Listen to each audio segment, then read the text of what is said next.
What if I told you that Frédéric Vasseur has publicly admitted that he underestimated Lewis Hamilton and that this error could be the beginning of an even greater crisis in Ferrari? The announcement by Frédéric Vasseur was not a simple tactical confession or one of those diplomatic phrases to which Formula One was accustomed to us. It was a bomb. A direct and stark admission that both he and Lewis Hamilton made a calculation error that is costing very expensive. For a team leader, these types of statements are not made without a background reason.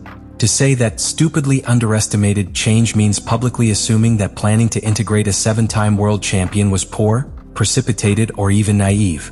And this is where the context matters more than ever.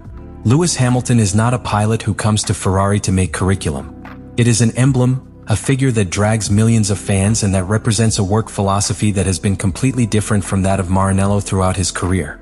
Since his years of training in McLaren, where he already worked with Mercedes engines, until he became a legend with the German official team, Hamilton trained in an Anglo-Saxon culture of millimeter precision, advanced development tools, direct communication with engineers, and a very scientific approach to piloting. None of this has a direct equivalent in Ferrari. What Vasseur reveals with his phrase is that not even he, with years of experience in the European technical structure, knew how to adequately calibrate what Hamilton meant from his comfort zone.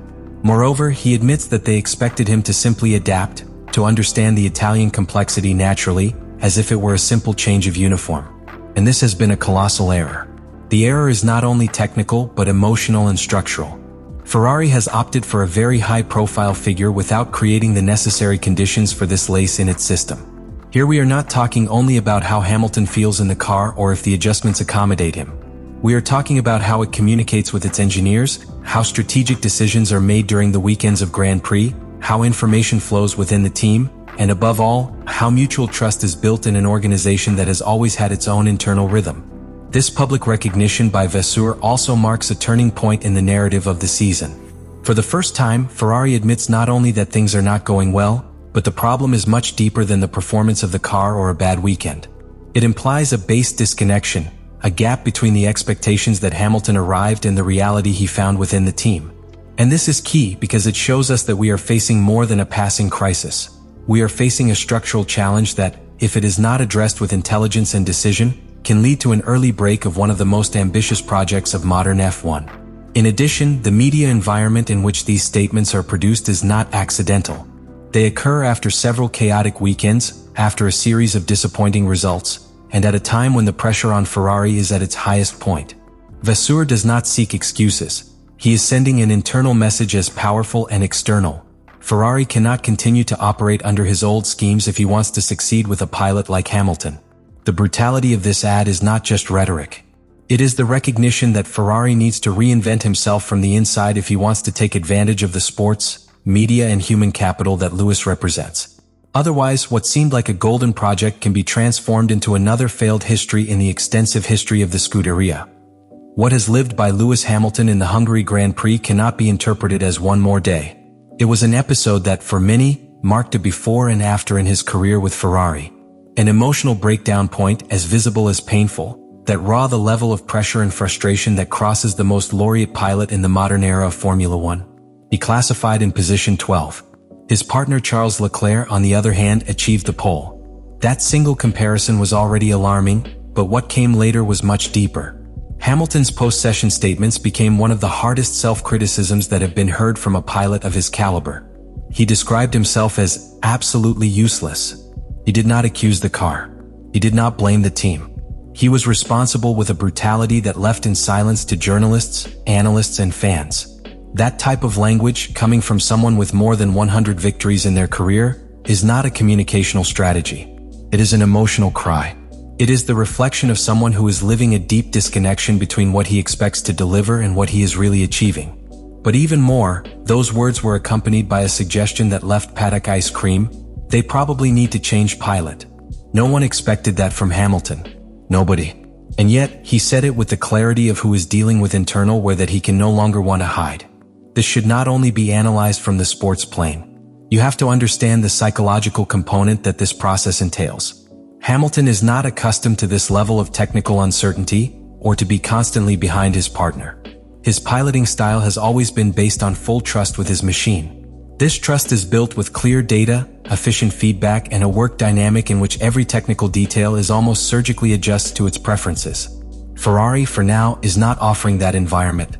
And to this is added a new factor, much more worrying: the indications of internal tensions. In the midst of this emotional storm, Hamilton slid an encrypted message, but very revealing: "There is much happening in the background that is not great." That phrase opens a range of possibilities. It could be talking about strategic decisions that he does not share, of poor communication with engineers, power struggles within the team, or even an environment that is not responding with the urgency he needs. These comments reflect not only frustration, but a growing sensation of isolation. When a pilot begins to emotionally distance himself from his team, track performance inevitably suffers. And in the case of Hamilton, who has always been a sensation pilot, that disconnection is rapidly transformed into errors, demotivation, and even existential questions about its continuity. It must also be remembered that this process does not occur in a vacuum. The press, fans, and analysts are observing each movement. Each gesture of frustration, every radius in which he doubts, every race where he ends outside the top 10, feeds the narrative that something is wrong. And when that narrative is installed in a team like Ferrari, where the media pressure is permanent and the environment is historically unstable, the situation can quickly climb until it becomes unsustainable. What we are seeing is not just a pilot going through a bad streak. It is a sport legend facing face-to-face with the possibility that he made an error when changing equipment. It is the tension between the expectation of redemption and the harsh reality of a project that does not end. And it is ultimately an emotional battle that could define not only its season, but the closing of your career in Formula 1. Hamilton is not collapsing. He is fighting. But he is doing it in an environment that, for now, is not giving him the necessary tools to move. And that is an explosive combination that Ferrari cannot afford to ignore. The true conflict between Lewis Hamilton and Ferrari is not simply a lack of track performance. It is a systems clash, of mentalities, of deeply opposed work cultures. What is brewing within Maranello is a cold war, a silent struggle between a structure that has worked under its own codes for decades and a pilot who arrives with a completely different method, convinced that the change is urgent and unnegotiable. Hamilton, accustomed to environments where his voice has decisive weight, has tried to directly influence Ferrari's transformation. But instead of receiving the expected echo, it has run into a wall of bureaucratic resistance, of inflexible internal hierarchies, and a culture that still values tradition above efficiency. The clearest evidence of this disconnection is found in the movement that he himself has publicly admitted: the writing and delivery of multiple documents addressed to the chiefs of the team, with concrete proposals of change. And here we are not talking about minor suggestions about the balance of the car or recommendations of tires. Hamilton has raised structural adjustments, changes in the internal architecture of the team, modifications in the way in which technical data is communicated, how strategic decisions are coordinated between boxes and engineers, and even on the way in which the race week is structured. These documents are not only proposals, they are a warning cry, a sophisticated way of telling the team, or you change or I go. Because for Hamilton, this is not a simple stage in his career. It is his last great challenge, and did not come to Ferrari to participate. He came to win, to impose your legacy, to show that it can succeed in the most legendary team, even if that implies breaking with its internal history. Juan Pablo Montoya, with his characteristic smell to detect the tension in the paddocks, explained it directly. This is not emotional collapse. It is a strategic warning. It is the way Hamilton presses the team to react. Because what is at stake is not just a victory or a championship. It is your reputation, his authority, his place in history. The most disconcerting is that, until now, Ferrari has not shown clear signs of responding to that pressure. They continue to work with the same centralized decision patterns, with a system that often prioritizes internal policy over pure performance. An environment where hierarchies weigh more than the immediate results and where the pilot, however successful, is not always the axis of the strategy. Hamilton knows it, and that's why it has not been subtle. He has chosen to make his frustrations public, perhaps in the hope of forcing the team to move through media pressure.